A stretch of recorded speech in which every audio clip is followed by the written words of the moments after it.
খাবার মানুষ পাচ্ছে, যেভাবে খাবার দেওয়া হচ্ছে, যেভাবে আমাদের ডেকোরেটরের লোকজন আছে, ডান দিকে একটু হুড়োহুড়ি করছে দক্ষিণ দিকে। আমি দক্ষিণ দিকে আমার কর্মী সমর্থক বন্ধুরা যারা আছেন আমি তাদেরকে অনুরোধ করবো, প্লিজ দয়া করে তাড়াহুড়ো করবেন না। আপনাদের কাছে সহযোগিতা চাই, ভালোবাসা চাই।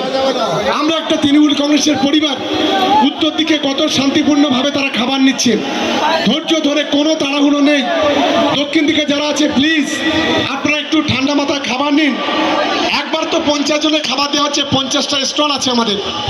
ফলে আমি অনুরোধ করব সকলে সেইভাবে দায়িত্ব নিয়ে আপনারা প্রত্যেকের বাড়িতে আমরা টিকিট পৌঁছাবো 2 বিধানসভা। আপনারা বিনা পয়সায় আপনাদের ভাগ্য যাচাই করবেন। একেবারে যতগুলো প্রাইজ বলেছি 1000-এর উপরে প্রাইজ এটা আপনারা পাবেন, এটা আমরা ঘোষণা করছি।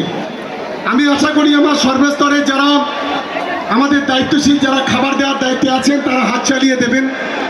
আমাদের কর্মীরা যারা আছে প্লিজ তাড়াহুড়ো করবেন না, ডান দিকে একটু তাড়াহুড়ো হচ্ছে।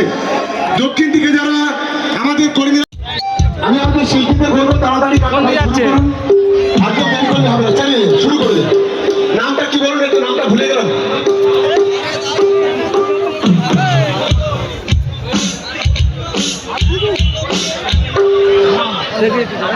আমাদের সুদূর কলকাতা থেকে এসছেন আমাদের সুমধুর কণ্ঠের শিল্পী পি সুব্রত সাহেব, এবং তার সঙ্গে যারা এসছে তাদের সকলকে ধন্যবাদ জানাচ্ছি।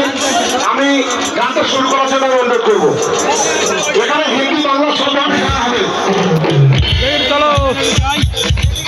একটু ধৈর্য ধরুন, ঠান্ডা মাথায় নিন, কেউ চিন্তা করবেন না। আমি অনুরোধ করছি সকলকে, 8 ঘন্টার মধ্যে সকলেই খাবার পেয়ে যাবেন, কারোর কোনো অসুবিধা হবে না।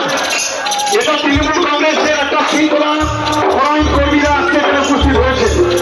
আর সকলকে বলবো দুটো রান্নার খেয়ে আপনারা যাবেন। সবাই সবার কাছে আমরা দলের পক্ষ থেকে আবেদন করবো, এটা আমাদের একটা রিহার্সেল ধরে নিতে পারেন। এখন এরপরে আমাদের অনেক লড়াই বাকি। আমি সকল তৃণমূল কংগ্রেসের কর্মীরা আশা করি এরপরে এই ধরনের কর্মসূচি করতে আমাদের যেন কোথাও দ্বিধা না হয়, সেই সহযোগিতা তার সঙ্গে জানতে চাই। যে একটা শৃঙ্খলা পরায়ণ দল, শৃঙ্খলা পরায়ণ কর্মী, এটা আমি সকলের কাছে জানতে চাই।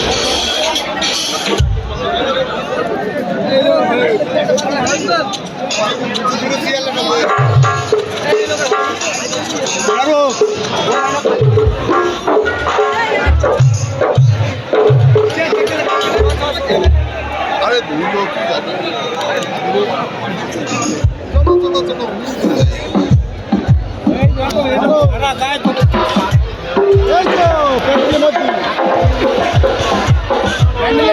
খাবে ভাত? হ্যাঁ।